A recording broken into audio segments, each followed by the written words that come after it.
श्री क्षेत्र ज्योतिबा डोंगर इथली चैत्र पौर्णिमेची यात्रा 12 एप्रिलला होणार आहे। त्यासाठी यात्रा नियोजनाच्या कामांचा आढावा घ्यायला सुरुवात झाली आहे।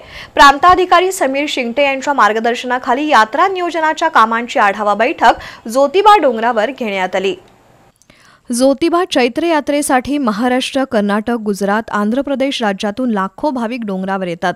यात्रा सुरळीत पार पाडण्यासाठी आणि यात्रा काळात भाविक तसंच ग्रामस्थांना मूलभूत सुविधा पुरवण्यासाठी जिल्हा प्रशासनाच्या आणि पश्चिम महाराष्ट्र देवस्थान समितीच्या वतीनं तयारी सुरू झाली आहे। 12 एप्रिल रोजी चैत्र पौर्णिमेची यात्रा होणार आहे।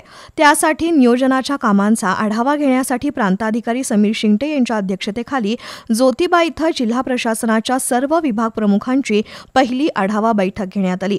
भाविकांच्या सुरक्षेच्या दृष्टिकोनातून आवश्यक गोष्टी पूर्ण करण्याच्या सूचना प्रांताधिकारी समीर शिंगटे यांनी दिल्या।